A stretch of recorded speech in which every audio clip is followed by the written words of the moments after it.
We must believe that things end at the right time. Things end in due time. This time, it will be my time, yeah. In due time, in my time, I'm so glad that it's my time.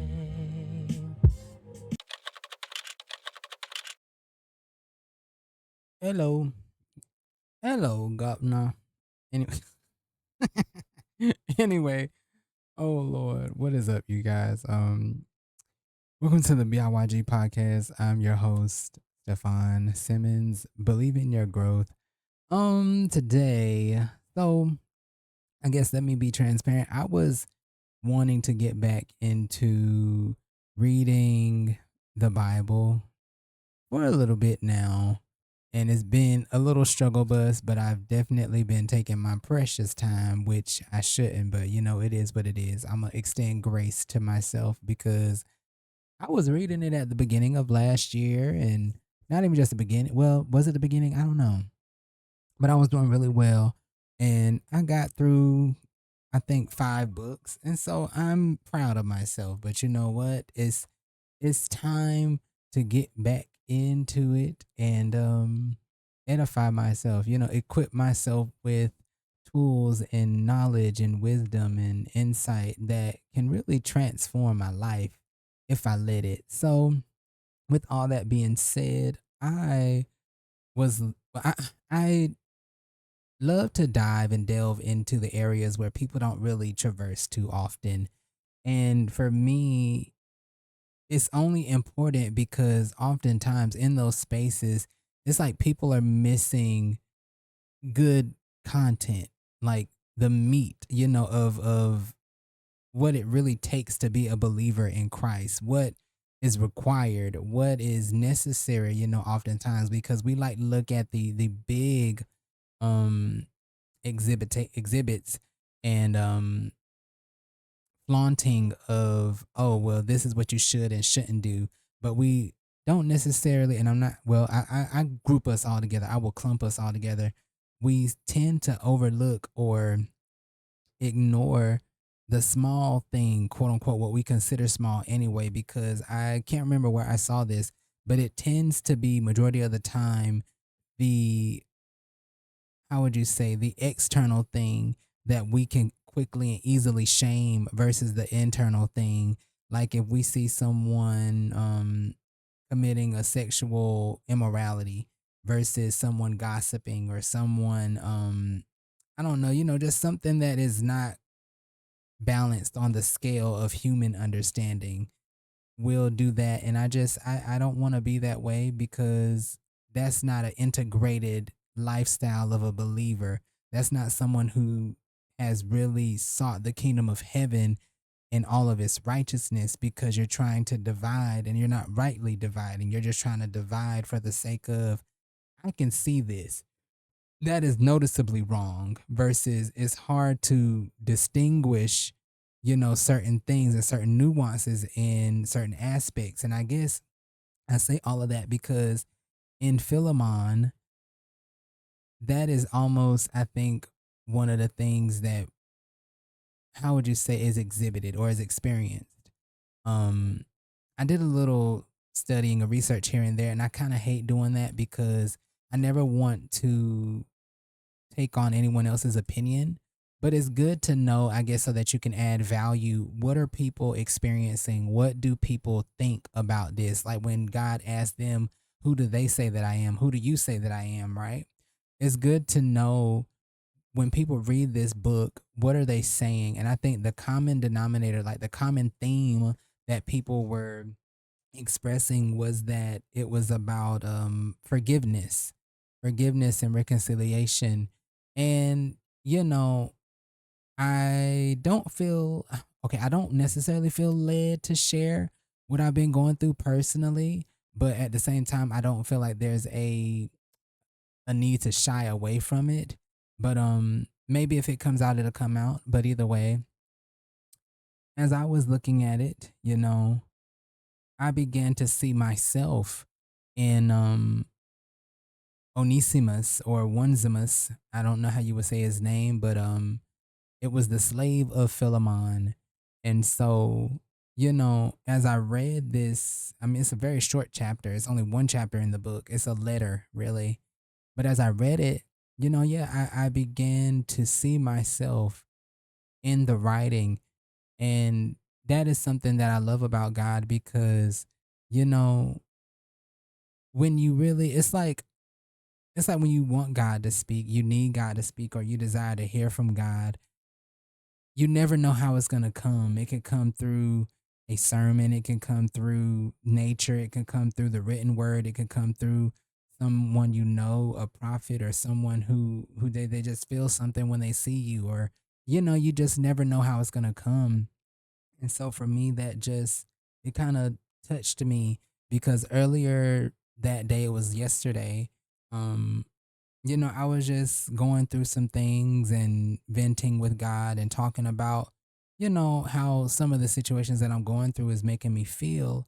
But then I guess there's some revelations and some realizations that it didn't just start today or around this time. It's been occurring, but I'm becoming more aware of it. And there's now language for these events and these occurrences. And I guess this is where it's necessary that I share some of my findings. And I'm probably not gonna say it in any special particular fashion, but I'll say it like this: belonging comes before your usefulness. Identity comes before output. Relationship does not equate to service.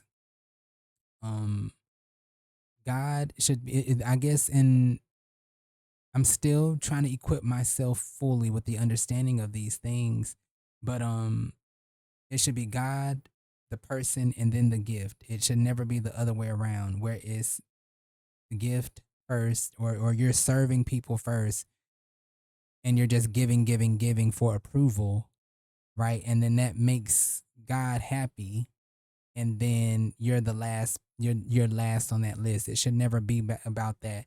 And I guess one day I'm gonna come back with the fullness or the complete understanding of that. But some other things that I wrote down. Number one, God relates to you as a person before your giftedness. And so that really helps me a lot because I don't know where it came in, or if it's a real thing, but I do feel as if though there's parts of me that I don't know if I was raised this way, taught this, or if I just, I don't know, gained it through, I don't know where it came from. But some of us perform for acceptance, perform to be loved. Um, and it can bleed into really a lot of areas of our life and a lot of our relationships, even if it's just the relationship you have with God. You think that God can't bless you, or God can't help you, or God won't protect you unless you're doing this, or unless you are here. And I can say that that becomes a difficult thing because I know what the Bible says, but I also know that God loves me because he loves me, because I'm his creation. God loved me first, right? It doesn't matter what I do, God loves me. But what I also know is that there are advantages and there are blessings that come with posturing yourself as a servant, posturing yourself. And I'm not talking about just simply serving people, I'm talking about living for God. There's favor, there's so much goodness that comes behind you living and abiding in the refuge of God Almighty, right? But I don't want to get too far from Onesimus, but I just thought it important, to just divulge some of the things that I've been, I guess, pondering upon. And again, I reiterate, belonging comes before, it should come before your usefulness. Um Especially in, I mean, just I don't care what area of life it is, you know. God does not need you to put on a show for him. And I think that is super important because you shouldn't put on shows for anyone for them to love you.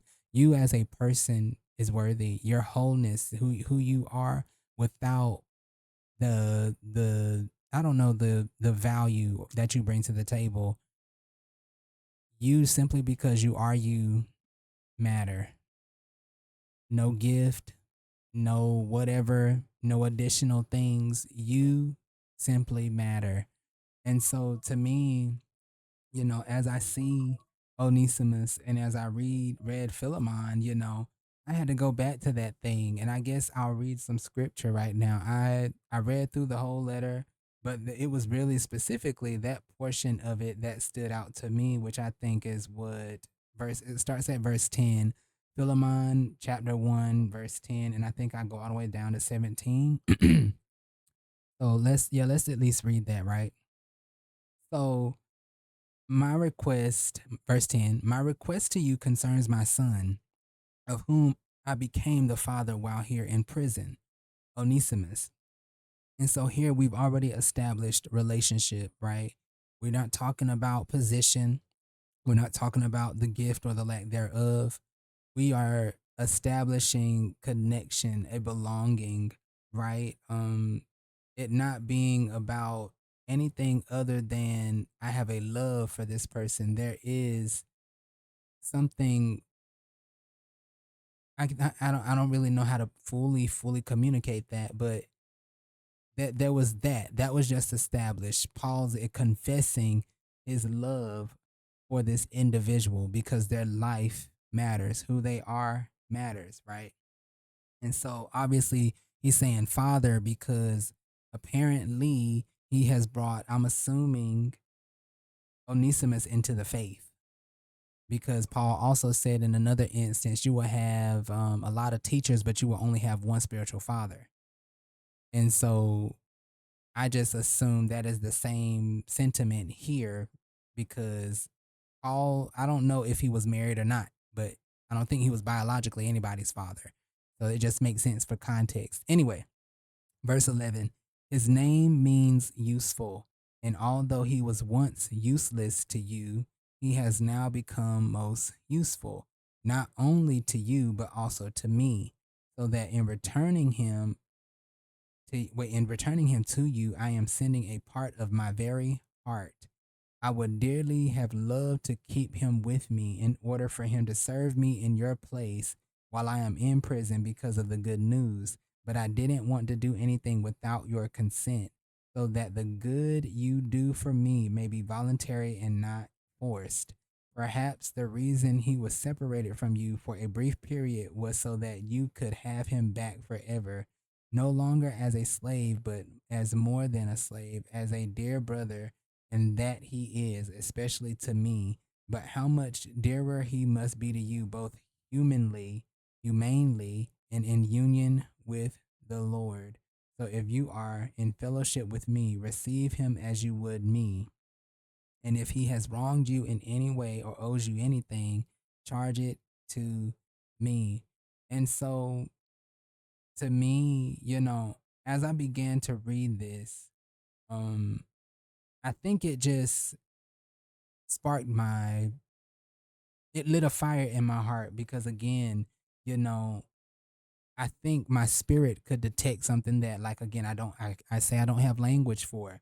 I still don't really fully understand it, but I could see that there was a love. And then I think one thing that a lot of people skim over, and forgiveness matters, but you have to understand, Paul saw the potential, or even, I guess, the giftedness or whatever it was, the usefulness, right, of Onesimus. But he knew he did the right thing in saying you belong to someone else. And this is a part of, I think, really, how do you say this, Lord? As believers, you have to do what is just. No matter what it looks like to you, no matter what you feel, you have to do what is right. Justice is about what is right, not what is allowed. Okay. And so oftentimes, a lot of times, we do what is allowed. We do what we feel because it doesn't necessarily come off as morally corrupt, or it doesn't necessarily, I guess, look as if though it is a detrimental thing. But if you can do it, like, let's I really don't want to give a personal situation, but I've been dealing with a lot of, it seems like, people who really only want you for what you can do, not because you are you. And I hate to say that, but it is true. It happens in life. You know, you find people who exploit you, and they don't necessarily do it with malice, or, they're not doing it intentionally, like in a negative way, but they're doing it because it's beneficial, right? I mean, and it happens in the church, it happens outside of the church. And my dealings have been in both areas of life. And I think I'm at a place where, and I know a lot of people probably are, where they're tired of it.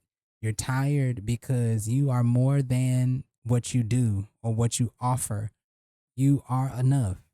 And I believe that about myself, and I believe that about every other person. But it sucks when you get in spaces and you realize people don't, it's like, you don't see me without my gift. You don't see me without that position. You don't see me without the value that I bring to this space. Because I guess I'll use this for instance. And Lord, I want to use this as an example just for light purposes.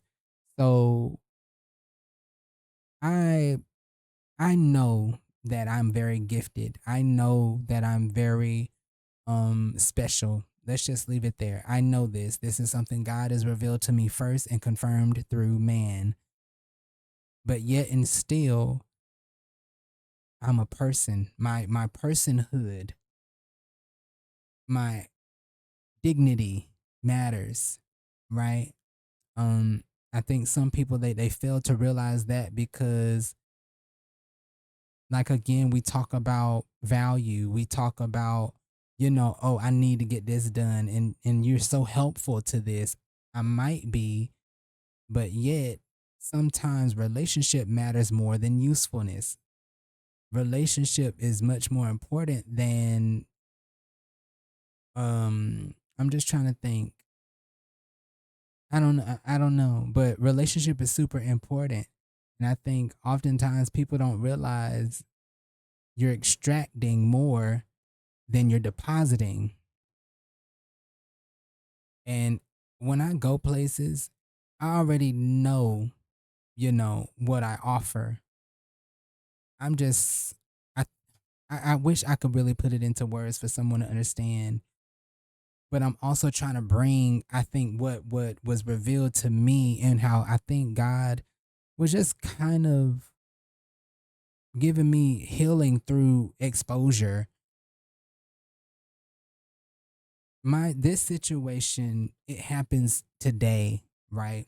Who knows why Onesimus did what he did? I don't know if he stole something. I don't know what kind of betrayal took place or what kind of loss took place. But something happened to where he had to get far away, and it wasn't in a healed aspect. He ran away. Whatever happened, he was not in a place where he was, or where he had, quote unquote, responsibility. And oftentimes that responsibility can be abuse as well. People don't realize it because they lord that, or it's called unequal, oh Lord, I forget what it's called. But yeah, I mean, people, they lord that kind of, I wouldn't say manipulation, but give me a second and I'll find it right quick. I I just know that not only do I want to give, but I don't want to feel like I'm being forced to give, or like, it's like, it's more than simply a gift, if that makes sense. Like, I'm not giving from overflow. I'm giving because, oh, I have to, or it's an obligation. I despise that. That never feels right to me. I still can't find it. Let me read something that I wrote earlier. So, being appreciated is not honor, nor is it enough. To be relationally centered is real connection. Compliance isn't consent. Someone's yes doesn't sanctify your exploitation or abuse. Justice is what's right, not what's allowed. Being relationally centered means the relationship or community places your humanity at the core rather than convenience, expectation, or their own agenda. It's about presence, dignity, and value first, output second. So I can't find the what I was talking about, but unequal, Lord have mercy. Is it it's not liability. Either way, we'll come back to it if I find it. But I find this so important that we be able to share our testimony and share our experiences, because the stuff that is happening that we read about in the Bible, it happens today, right? I don't think we're looking at these scriptures from compassion and from actual like relatability, because this stuff, it really happens. But I do believe firmly that the Bible is an instruction manual, and it gives you understanding on how to facilitate and carry this stuff out, like how to conduct yourselves, and when certain situations break out, and in a moment like this, we go back to most people that I've seen, that I've scoured the internet or whatever. It's about forgiveness for them. But for me, when I look at this, I see a lot of relational entitlement potentially.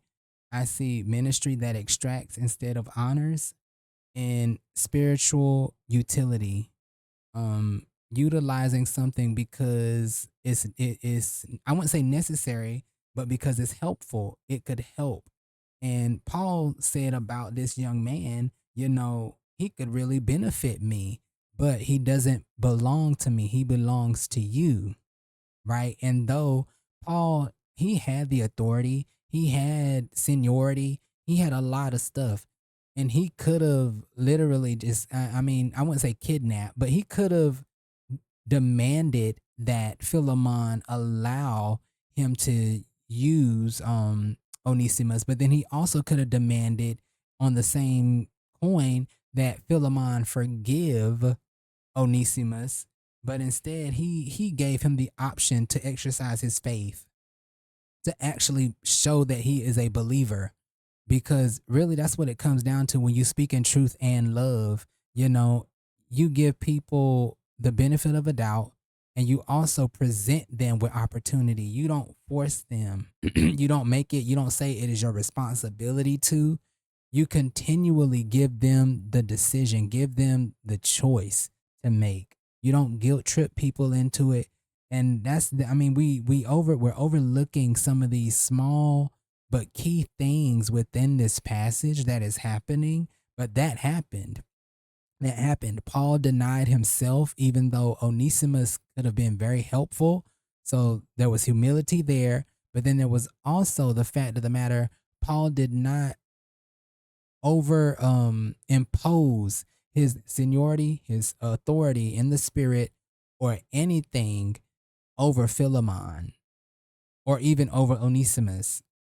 Because, and I mean, granted, we don't have the context as to what was really happening in depth. That's why people draw conclusions in this letter about what it was and what Onesimus did, or yada yada yada. But I'm telling you, and again, this is the beautiful thing about it. God could have took me anywhere in the Bible and probably gave me that to read, this to read, but I went to an obscure thing, something that was, I wouldn't say it's obscure, but something that people don't really publicize. They don't talk about a lot because it's not one of the key scriptures, but it is something that houses something so beautiful. And you know, the I love helping others, but it should not come at the cost of self erasure. Self erasure. God has given me identity. God has given me the ability to forgive. God has also wanted me to not just belong, but feel like I belong. But God also wants me to be useful. Um, I wrote something down. I'm trying to find. It's not that unequal thing anymore. But the core, no, it wouldn't be that. Do do do do do do do do do. But I will say this, I do feel that some of the things that are questioned or even brought up in this book is the fact of who benefits from this arrangement, right? That's what we're talking about Paul in that question. Then is obedience being confused with compliance, right? We're now looking at Onesimus again. And then are people loved or leveraged? And so you're then again looking at Paul, Onesimus, and even maybe Philemon, because again, Onesimus was a slave. You know, I mean, his whole thing was built on servitude, right? But for Philemon and even that church, now this kind of slavery is different from chattel slavery. This is indentured servitude.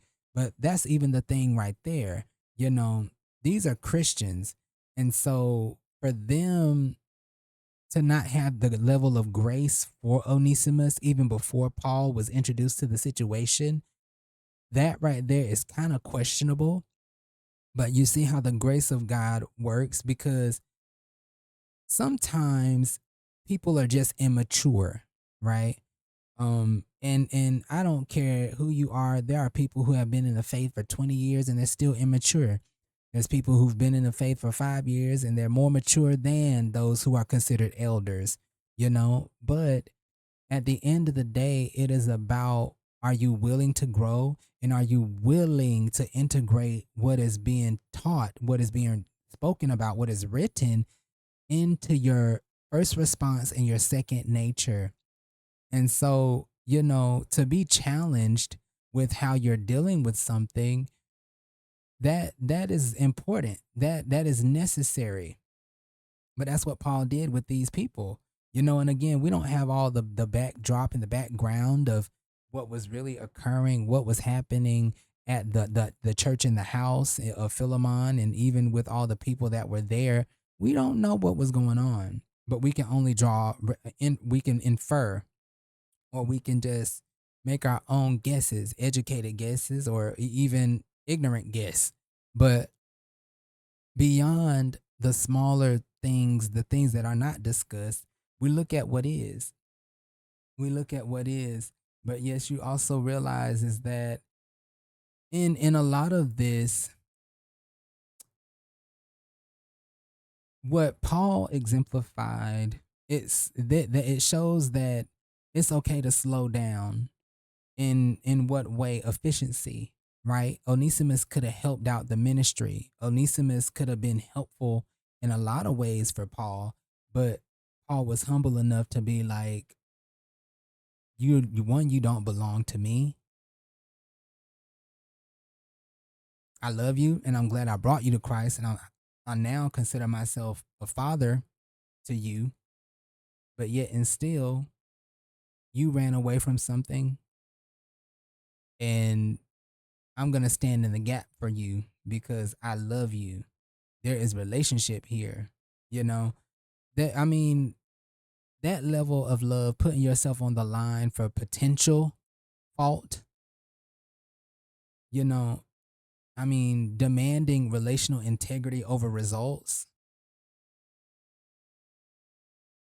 I don't know. To me, I guess the story, or the not story, but this letter, it just hits me differently. It hits me differently because though we're looking at, slavery is not a big topic in this conversation. We just know that Philemon is a slave, is an indentured servant, right? But to me, this book is just simply about how the gospel reorders power, identity, and relationships. You know, I just find it super important. And again, I keep and going back to my own instance, and I encourage others to do that too.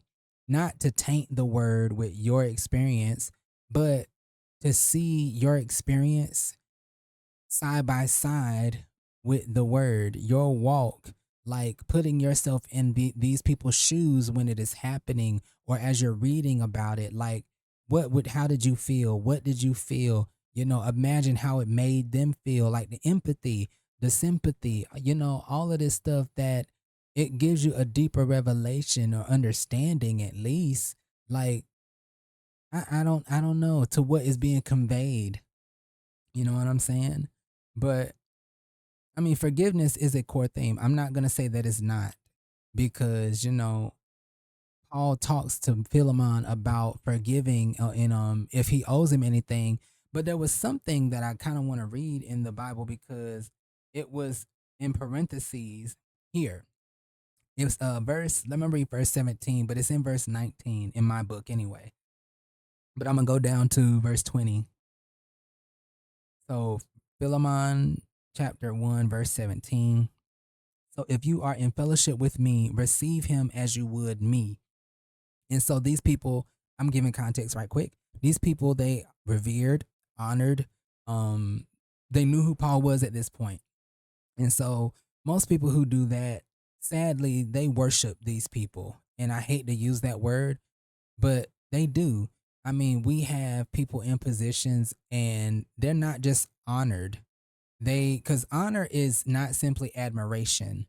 Honor is respect to dignity, to a person's their being, right? But a lot of people, they go overboard, and that admiration does become worship. It becomes, oh, you can't talk to this person. Or well, everybody deserves respect, but it becomes more about respecting the title rather than respecting that person's personhood, them being a human being. And so going back to it, they Paul wanted Onesimus to be respected the same way he would be. Because Paul, none of the, I think the greatest people in the world never think themselves better than anybody. They never want to be treated better than anybody. But you do have people who want their titles to open doors for them, and it create space for them and cause people to treat them like this. That's pathetic to me. I could never, I wouldn't, I don't understand that, right? And there's people who are probably 10 times greater than them, who you'll never know about because they're not in it for that. But anyway, verse 18, and if he was wrong, if he has wronged you in any way or owes you anything, charge it to me. Now, this is love. This is love, because it's what Christ did for us, right? And literally, when we say we want to be like Christ, this is an example of that, right? Someone who you can stand in the gap for, who they had a hard time, and they've sullied their reputation, but because you invested in them and you walked with them and talked with them, and maybe they didn't mess up their reputation, maybe people just slandered their name and put falsehoods on them like that, right? But you stand in the gap willing to take the hit because you have the love of Christ in you, understanding that this person may just need another chance. Something might be missing, but you gave it to them and now they feel like new. I mean, I'm telling you, there's a lot in these books besides the main core theme or whatever people try to make the main thing. There's a lot of things that is really packed deeply within these instances. But anyway, 19, this is what I wanted to get at. He said, I shall, but that's Paul. I, Paul, write with my own hand, I will repay it. But then he puts in parentheses, I won't mention, of course, that you owe me your very life. So now that's the funny thing about it, because at the same time, that right there, now I don't, maybe that's not in other versions of the Bible, but I read from the complete Jewish version. But that's funny because people tend to forget, you know, like let's say when you extend them grace or you do nice things for them and they act like they can't do anything for you, sometimes I do feel like it's not bad to remind people. Just you can't force them. You can't guilt trip them, but that is kind of guilt trippy. Don't get me wrong. But at the end of the day, you know, I don't know. It's just it's funny because we don't often extend the level of grace that we would like if we were in the position. The same way Jesus told the men who wanted to stone that woman, let them without the first stone, without sin, cast the first stone. People forget, when you're in this position, how would you want God to treat you? What would you want to happen in return for your mess up? That I don't know. But then verse 20 says, "Yes, brother, please do me this favor in the Lord, refresh my heart in the Messiah." And so that right there is like refreshing our heart when it's like, okay, you have restored hope. You have given me hope. You know, the fact of the matter is when people or in life, when you continue to see something going the opposite way of what you'd expect or what you like, it can put a damper on, I guess, if I had the words, it just makes you feel dismayed, or it can wear and tear at your hope, simply put, you know. But it's like restore that, my heart, my faith, by doing what is right, you know.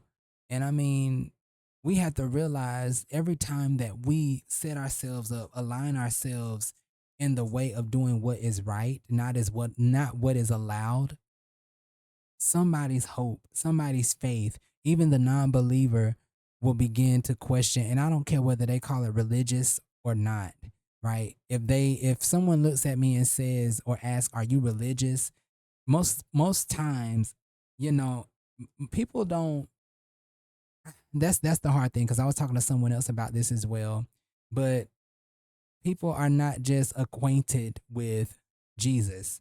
They hear about Muhammad, they hear about Buddha, they hear about all of this other stuff. But my thing is, as long as when someone sees me and they know that the way I'm operating is different, it's not the same, that's what matters to me. Because even that little flicker of trust, even that little flicker of hope, of that questioning, what is it that you makes you different? That's where I want it to be. So because I again, witnessing is more than the words that come out of your mouth. I should be able to look at you and feel the witness. Again, the word should be integrated in our hearts, our internals. It should be the law should be written on our hearts, basically, is what I'm saying. It should be written on your heart. But just I don't know, as I read this, and I love it because we deserve to belong somewhere and not just be utilized because of what we bring to the table. Um, I guess I'll share a little bit. So I was just in a moment where I think someone, and I only think, but after a lot of expressing and pouring out my heart, I was being exploited. And it wasn't intentional, but it was convenient. It wasn't, it just, again, the relationship was not relationally centered. It was based on what I was bringing to the table. And when I stopped bringing the table, when I stopped bringing anything, the whatever you want to call it, it just stopped. It stopped being what it was, which, and that sucks. But at the end of the day, I have to stop abandoning myself. And I would encourage others to don't erase yourself, don't lose identity um for anyone, you know. I want to go deeper there, but not right now. I'm still going through it.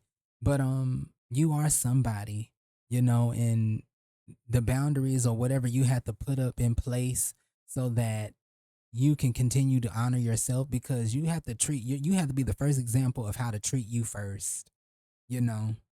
And I don't you just have to do right by you, And so I guess it's important, and I love even my little introduction because I want to read it again because when it hit me, it just hit me. I mean, Onesimus and that whole situation, even though I do agree it is about forgiveness, the book, but I think it's more than that, you know? I think it's more than that. It's about forgiveness, again, identity, belonging, and even usefulness, you know? At the end of the day, it's not about productivity alone.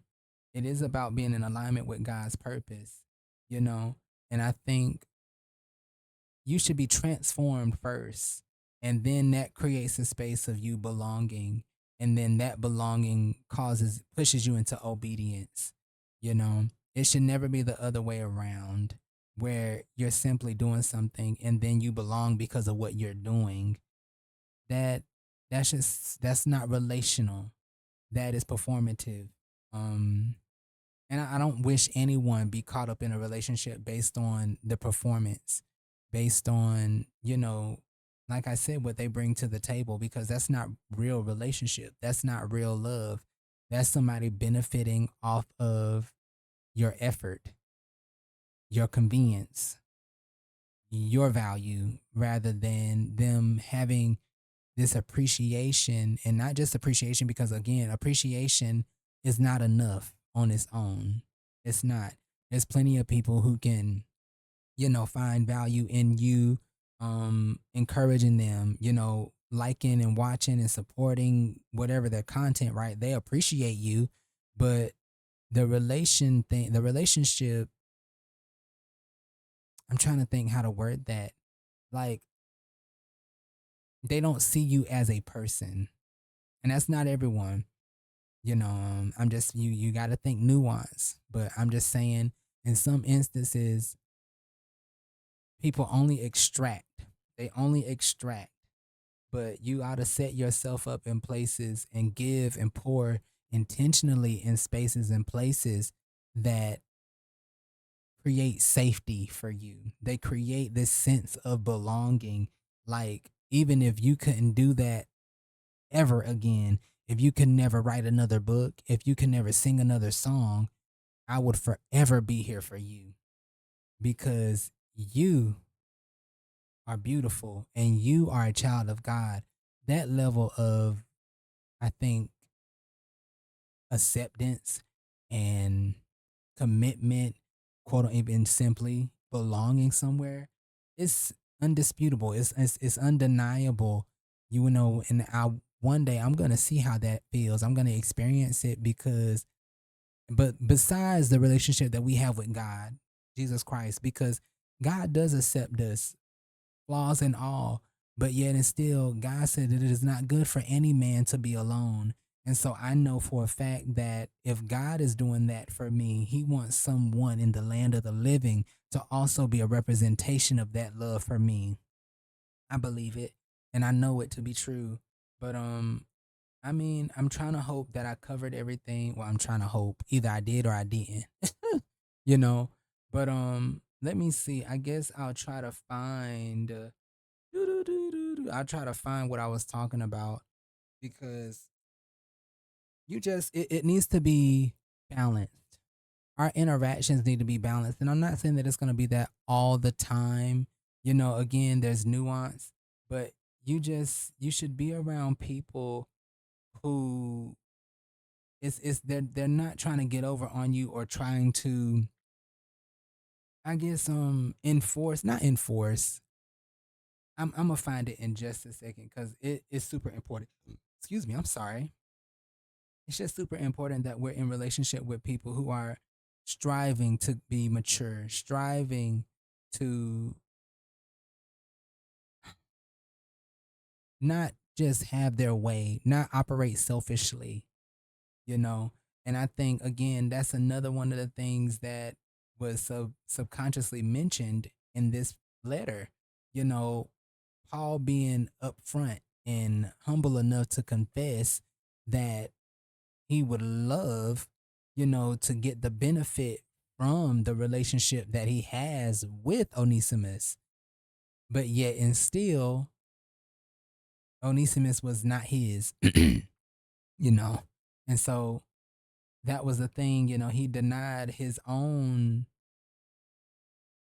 pleasure, his own gain, you know, the advancement of that thing which he was pursuing, so that way reconciliation could happen, and even possibly the true intention of what God wanted to happen. Because sometimes we have to realize God may call a person away for a season, but that is, I don't know, we never really know more nuance, but it could be like in this instance to get someone that is mature in the faith involved. So that way, I don't know, a person can actually get saved, because I'm assuming Onesimus got saved, right? There's just so many reasons as to why God could pull someone away, right? And it also could be at the same self given time to work on the people that he pulled a person away from. Because people oftentimes, most people don't want to do self reflection.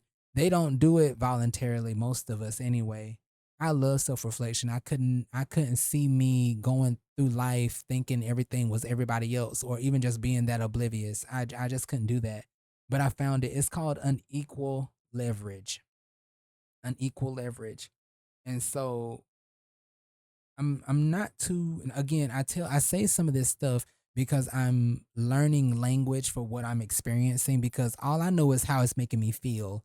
But as I'm talking about it and talking it out with, myself and with God and systems and things of that nature, I'm beginning to become aware. Simply, just simple terms, becoming aware of what is happening. Um and so yeah, it sucks, but it happens. Um, I don't know, and that's the thing. It should never simply be what do you bring to the table and what you're never receiving. You should never be expected to pour, and then be guilted into pouring even more, or even expected to pour just because there's a need.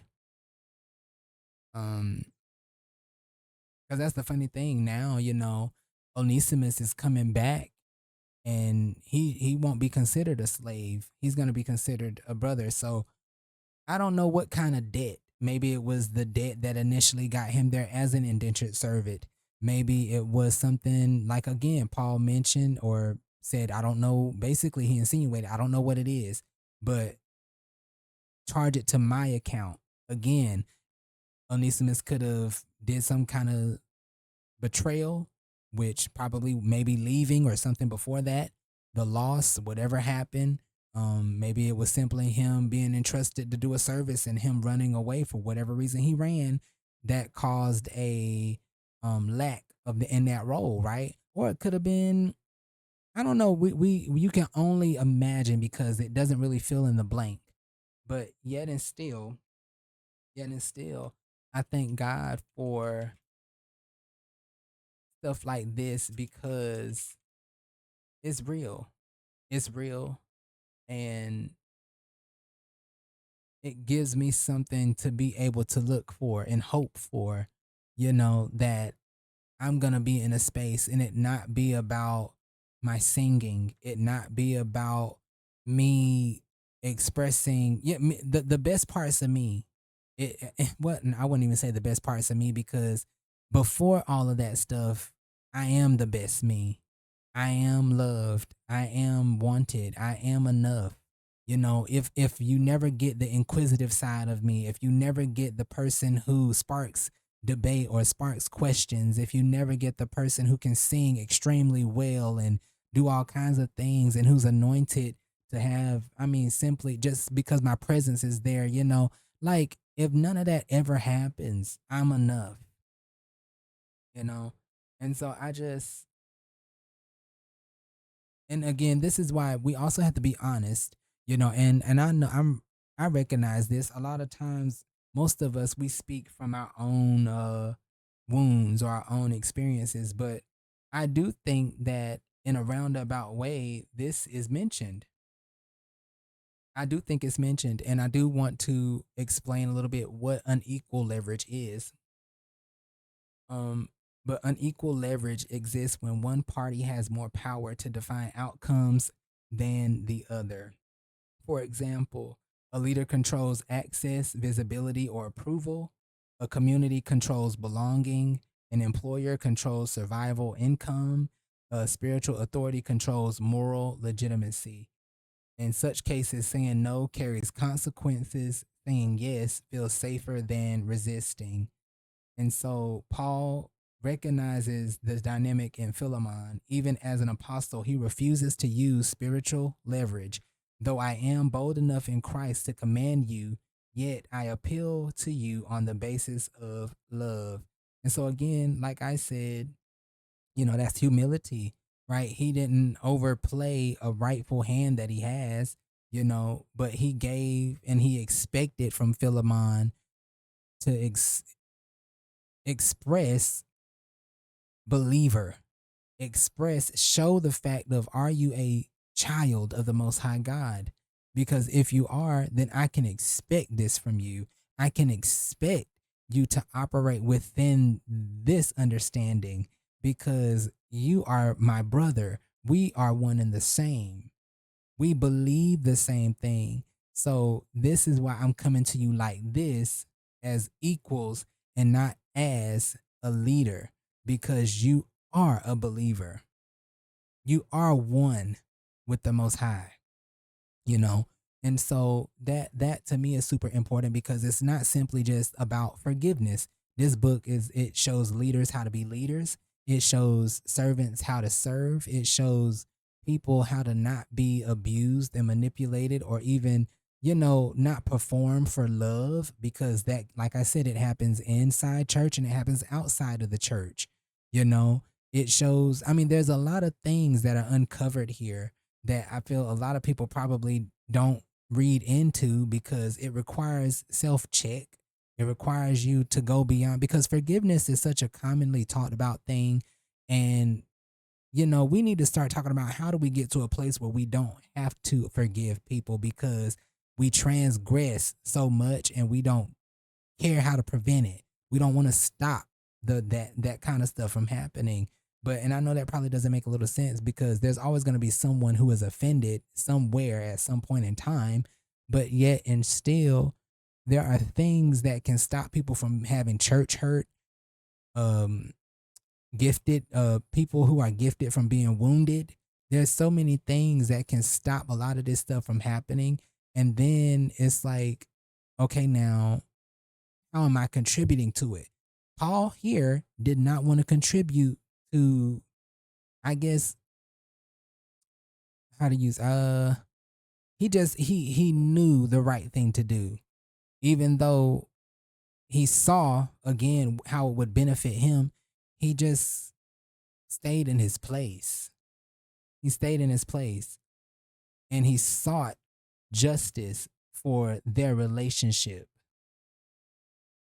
in whatever form. And like he said, because maybe God intended for this, well, he implied God intended for this to happen so that he would be with y'all forever. Maybe he left for now so that he could come back forever. That was the insinuation, but I can find the verse right quick. Was it 17? Let me see. No, verse 15, he says, perhaps the reason he was separated from you for a brief period was so that you could have him back forever, no longer as a slave, but more than a slave, as a dear brother.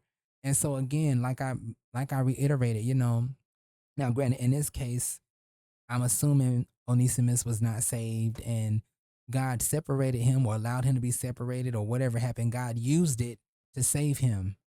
And in that, again, I say, now this is in real time for us, sometimes, like, again, God will move people for them, I think for the whole body, but people have to be willing to do the work, not thinking, because there's a lot of people they're selfish. Like, I'll say this, and again, well, that might be personal because I can't say that because we don't know what was happening at at Philemon and that whole house, along with his sister Aphia and the soldiers, Archippus and the congregation. We don't know what was happening there, you know, but we can only just understand the principles of what is being talked about here, which forgiveness, identity, um, not self-imposing your desire over what needs to really happen. Again, like I said, there's just a lot of good stuff here. I feel there's a lot of good stuff. And for me, again, I just found the beauty in it because Paul, it was just kind of like didn't mention any other thing about this person before, you know, all the titles that he gave him, all the love that he gave him, my son and beloved and all of this other stuff. And then it became about, his usefulness, because that should follow after. It should come after. It should precede after the fact of you are actually wanted here. You're relationally centered. We don't care about what you offer. You are valuable. Your life matters. And so I don't know. That just matters to me. But no, again, I don't want to say that forgiveness doesn't matter because forgiveness does matter. But I think when you look at this, there's so much more to it than forgiveness. Again, I mentioned Paul destabilizing his power, simply because there was a greater thing at hand. There was reconciliation. And, for me, oftentimes, when you look at people and how you could utilize them, but that's just not you realize God has a greater purpose maybe. And so you just kind of like, well, Lord, have your way because you know what I need. You know what will be helpful here. But God, I want you to send them where they're the best fitted. Cuz some people they don't revere God enough like that to let a person go or even I don't know. I don't it's I'm not going to go down that road. But I mean, yeah, you know. You can't leverage things or exploit things just because it's there, just because it's available. You know, you got to be prayed up if you're a believer anyway, so that you're not, how would you say it? Holding people hostage, holding people hostage, you know? Mm. But I mean, yeah, I think relationship is super important. And that was just another thing. And I guess, like I said, because I'm going through something myself and I know that I'm more than my abilities, my talents, my skills, and stuff of that nature. And I don't servitude is not bad. We ought to utilize our gifts, skills, talents, and abilities to, I guess, how you say, encourage and add value to the body of Christ. We ought to. So I'm not against that. All I'm saying, I am against, on the other hand, the abuse, the not building and having relationship with people, but yet expecting them to continue to pour and not recognizing them being drained, not recognizing them being tired because you only want from them, and the level of the extraction is not matching, what you're pouring in. You're wanting out wine when you only pouring in water. That don't make sense. And most of y'all ain't Jesus, so y'all ain't turning no water into wine. Because I'm sorry, I don't care how gifted you are. At some point, if you pour it out and it is simply out of request, you're gonna run dry and you're gonna run empty. Because again, our doing should be overflow. It should be overflow. And it should be honestly connected to the fact that we belong there. You belonging should come first because after you realize you belong somewhere, you begin to have a desire. But when you don't belong somewhere, it's quicker to resent everything that you're doing in a place, or even resent that place or the people or whatever. But, and I know that gets away from Philemon, but I don't know. I do. I just feel like God really ministered to me through that, and I don't know. I pray that what the things that I touched on really was helpful, because again, I'm not saying that we don't need to forgive anyone, and that this book wasn't about for the letter wasn't about forgiveness, because it was about forgiveness. But I also think that it was simply more than that. um it was just more than it, and maybe I'll do a part 2 on this and go over some things, some, I guess, particular areas that maybe didn't get touched on. I'll talk about, well, I think I'll get more personal rather, and kind of steer away from Philemon, so I'm not adding any context that wasn't there. But I'll probably talk about some of the church spaces, and how some of what Paul was trying to avoid is touched in, and it is kind of disregarded today in church, or even outside of church, with gifted people, or just people in general being expected to do something, or even them being useful because of their ability, and I'll talk about people restraining from over, uh I guess, over imposing, and the humility behind that, and just so much more stuff that is really embedded within the text. You know, it just matters. It just matters. Um, I guess I will say this: the letter does not support and does not teach staying where you are only valued for output. Um, it doesn't expect people to endure spiritual extraction for the sake of peace, nor confuse endurance with faithfulness. Um, and again, I get that from, simply, though, that's deeper stuff. It's not necessarily anything that was touched on specifically, but it's just down the pipeline of what Paul kind of was avoiding. And he saw the value, but it wasn't that he saw the value without acknowledging the relationship, or acknowledging the connection, or the, again, oneness, the personhood of Onesimus. He acknowledged this thing first, but he also realized, dang, I really could use someone like you, you know? And so that to me is just, some of this stuff is important. And I think, I guess, even even I'll wrap it up, but to understand the difference between isolation and containment, because I think that's kind of, it's not referenced here, but in a way, the running away and the leaving Philemon, some people would consider that isolation. Everybody likes to throw around isolation today, but a word that I've come into contact with is a containment. And so I'll define both. Isolation is withdrawing to avoid relationships, versus containment, which is withdrawing to preserve wholeness. And so sometimes, again, you have to realize, and again, I'll probably talk about this in another video, but when the peace of God isn't there, or when self erasure and all of this other stuff is happening, and there's things that are happening that you don't necessarily have the language for, but you can tell it's not right and it's off, containment is okay.